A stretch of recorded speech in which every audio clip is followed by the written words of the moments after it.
What is up, guys? Today we're going to be looking at how to trade and why it's honestly like the easiest thing to do and to start always winning your lane. Now, I've always said that if you can win your lane, that's the biggest thing to help you climb. And well, if you do this right, then this is how you win your lane. A lot of you might already know this kind of thing, but I guarantee you that you don't think about it enough and you aren't proactive in doing it. This is honestly what I think is the biggest difference between a silver player and a platinum player. Now, there are three big things to trading, right? Working out how you do it in that matchup, and then there are the two ways of actual trading using cooldowns and minions. The first thing is always working out how you want to trade, and you can just do this in the loading screen of your games. Now, while you wait for that one guy who takes forever, you have at least a minute, probably longer, to think about how that lane will go. Right now, you're probably just wasting that time. You're either tabbed out on Reddit, Facebook, with your hands down your pants, I don't know, whatever you do is your business. What you really should be doing though is just sitting there working out the matchup and working out what you need to do.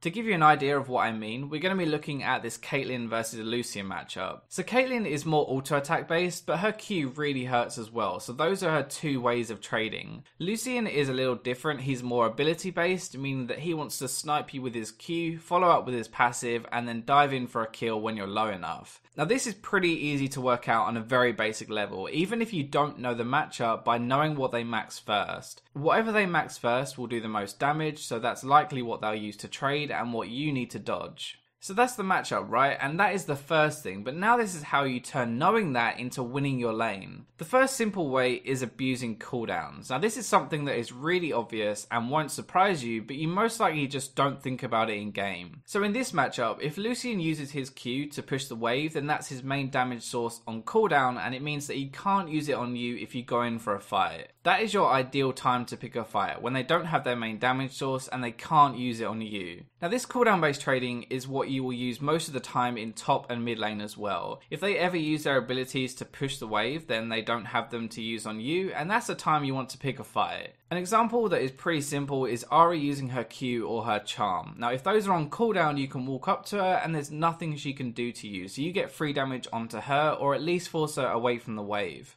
So that is cooldown based trading in a nutshell. And minion based is a little different, a little harder, and it revolves more around auto attacks. The whole idea is that when one of your minions is going to die, then the enemy AD is looking at that minion, he wants to CS it, so he's going to move forward, attack it, and you're going to give him a little slap while he does. So when he's doing this, it means that firstly, he's looking at that CS and he's not looking at you and what you're doing anyway. The second thing is you are forcing him to choose between the CS and you. So either he gets that CS and he takes an auto attack which he can't return, or he misses the CS and he auto attacks you back. Either way he loses in this trade. He either loses gold or health, and it's the perfect way of getting ahead, especially because most people greed for that CS so bad that they end up taking the damage for free. The biggest thing that you're going to have to get used to is really just farming and trading at the same time. Like, you don't really want to lose your CS for doing it, so you have to manage the time properly. This is an example of what I mean. So while I'm in this lane, I'm watching my minion's health as well as everything else, so I know when he's going to come forward to try and CS. So watch here as this minion is getting low, and I position myself so that I can hit him if he does end up trying to take it. He walks forward, he gets it, but I auto attack him and I punish him for it. It might not look like a ton of damage right now, but you do that a few times and you'll get complete control of the lane. You force him to stand back and then you get to free farm.